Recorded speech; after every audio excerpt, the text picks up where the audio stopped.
If you are planning to sell on Printify or you are currently selling on Printify, then you need to hear this. And why? Because there are some settings within Printify that can make or break your shop. And unfortunately, I learned the hard way. And by making some of these settings mistakes cost me hundreds of dollars. So let's go over them today so you don't have to learn the hard way. So first off, what is Printify? Printify is a supplier that provides things like t-shirts, sweatshirts. They literally have thousands of products, and they automate with a bunch of different platforms like Etsy and Shopify, where you can create your own designs. And then when you get a sale, Printify will automatically pick that up. It will automatically print and ship it for you for your customer so that you never have to do anything as soon as you get an order. It is the most passive business model if you actually want to sell physical products. And it's funny that I'm making this video today because it seems like Printify just changed their UI. Literally, I was on here 30 minutes ago and everything has changed. I have heard they are making some UI updates. So let's get started with this new UI then. Once you have both Etsy or Shopify, depending where you're selling, and Printify set up, you are going to need to link them. By doing that, you can just go over to your account and hit add new store, and then you can connect whatever platform you are using, and then it's just going to bring up a prompt box and allowing access. Once you've allowed access, these are now connected and they talk to each other. For you to understand exactly some of these settings and how they work, first you need to understand how Printify works. So unlike some other providers like Printful that own a bunch of their own warehouses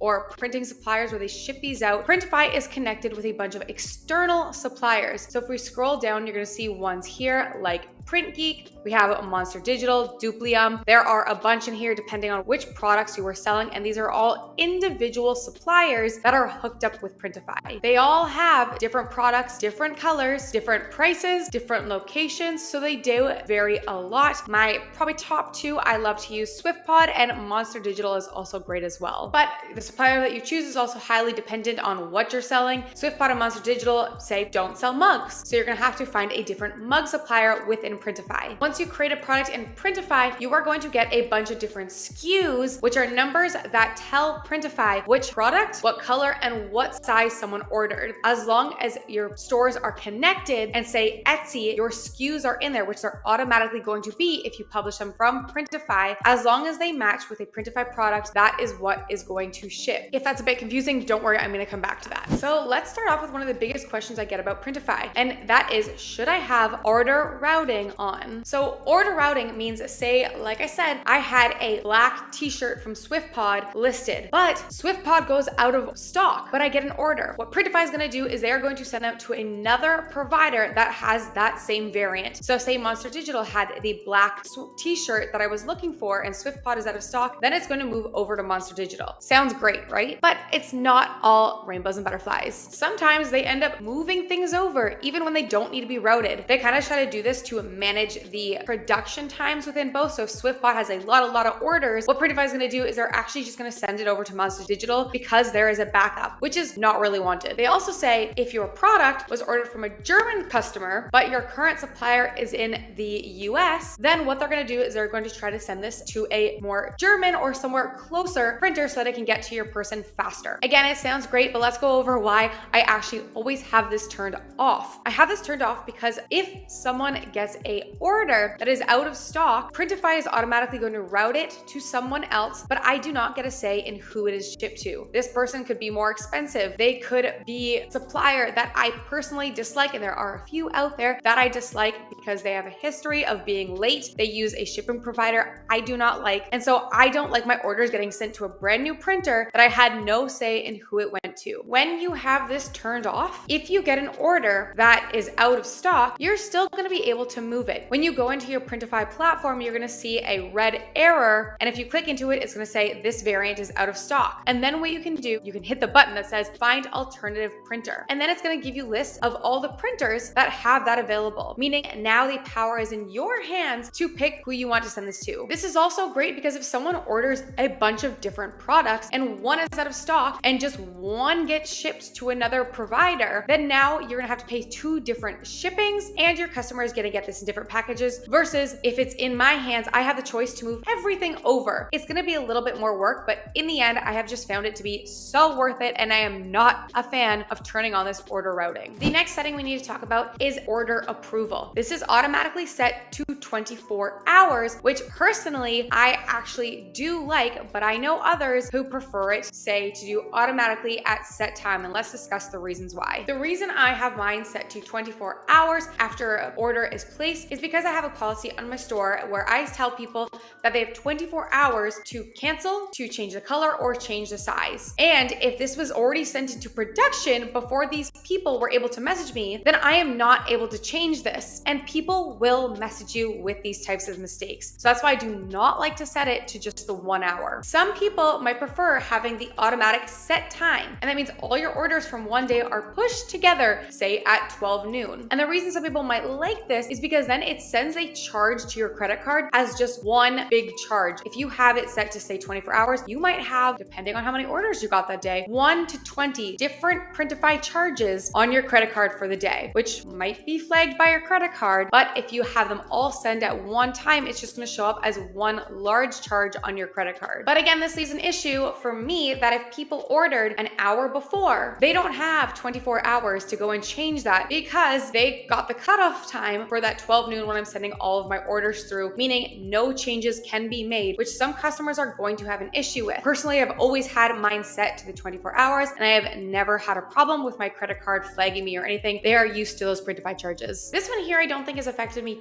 too much. It is, do you send delayed orders automatically to production? And I just have it set to manually because if there is a delay in one of my products, I'd rather look to see if I can move it to a new supplier instead of automatically sending it to production and then just getting stuck. One warning I want to talk about is choosing products that only have one supplier that provide them. We talked about earlier about order routing and what happens when a product is out of stock, but what happens when a product is out of stock and then there's also no supplier with that color? Because they all differ. There are some colors that are maybe only offered by Monster Digital and nobody else. And the problem with those is they usually go out of stock because people like them and then they have nowhere to print them. So you're just gonna have to message your customer and tell them you can't fulfill it, which usually is a problem. So this is the reason I usually like to pick only colors that have backup suppliers. So if you scroll down at the side here, you can see all the colors that a provider offers. And once you pick your colors, I would just scroll down the others and make sure other good printers offer the same color in case of an emergency, especially during Q4 when out of stocks happen quite a bit. Something else to note about suppliers is some suppliers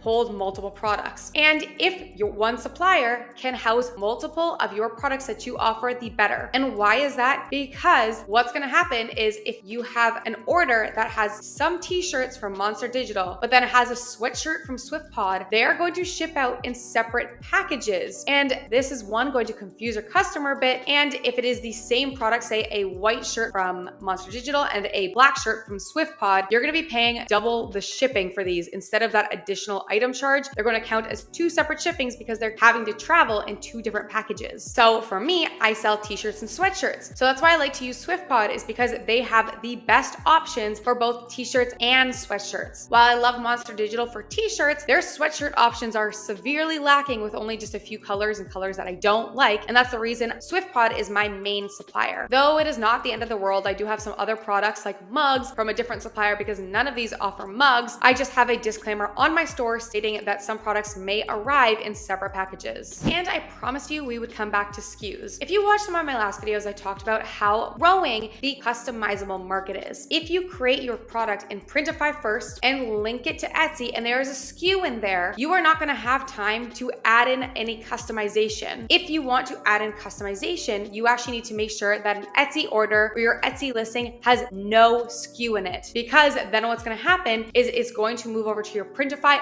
other orders. And when it's in other orders, you have the opportunity to go edit your file and then send it to print. So when you go into your orders, and heads up, this is not my usual Printify, this is just my testing and it is my digital download store. So this is not my actual stats, but in here, you're gonna have your Printify orders and your other orders. Printify orders are the ones where your Printify could find the SKU, it's automatically gonna send to print within those 24 hours. Other orders means they could not find a matching product from your order in Etsy matching to Printify Printify, so it's gonna come on over to these other orders. And just to show you what these SKUs mean on Etsy, if you publish your product from Printify, these SKUs are automatically gonna be filled out on your Etsy listing. So you can see here, we have SKUs. Right now I only have one color in here, which is white, so we're gonna see one SKU for every size. But if I deleted this SKU right here, and I got an order for the extra small, Printify is not gonna know what product to print, so this order is gonna go on over to other orders. Sometimes I have found that things have shown up in other orders that I thought had a SKU, so make sure if you're using Printify, just to check your other orders once in a while, because some might slip by that you thought were automated, but something happened and you lost the linking. And heads up, if on Etsy you get an order for a product that was not customized and it was linked to Printify, but you had another one that was customized and did not have a SKU, the problem with this is it's automatically going to go to print and it's not going to go to other orders because Printify did pick up a SKU. They think that is the only product being printed, meaning you are now missing a product within that order. So at the end of the day, I usually go through all my Etsy orders and make sure that there are no orders that had a mix of a customized order and a non-customized order. Another warning for Printify users, their colors on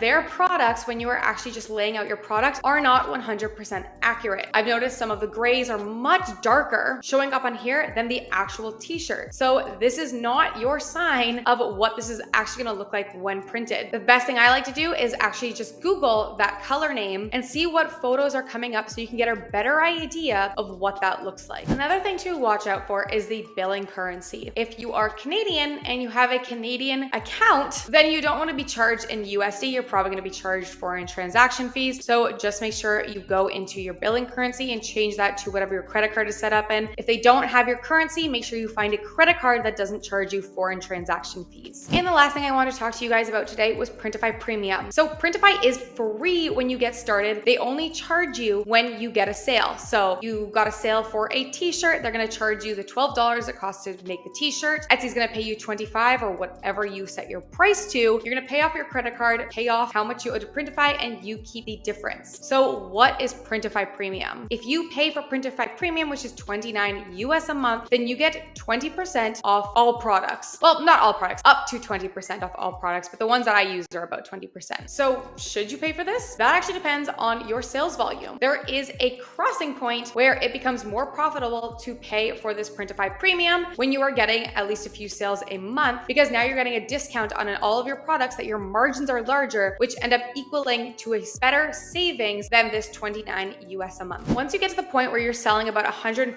USD in terms of your cost of goods, what you are paying to Printify, then you are equaling about savings of about $30 US a month, meaning now you are paying off the Printify Premium and it is becoming worth it to pay for it because the savings are becoming larger than the price. This $150 USD equals about 12 to 13 Bella Canvas t-shirts or about, I think, 6 to 7 of the Gildan 18,000 sweatshirts. So it doesn't take much in terms of sales for it to become worth it to pay for Printify Premium, but I would still give it a little bit of time until you are making consistent sales to start paying for this. In the description down below, I also have a code that you can use for 1 free month of Printify Premium. All right, guys, thank you so much. I think I covered all the things that caused me issues when I had first started and required lots of changes within my store in Printify to start actually making a profitable store. And if you had any more Printify questions, let me know in the comments below. Thanks, and I'll see you next week.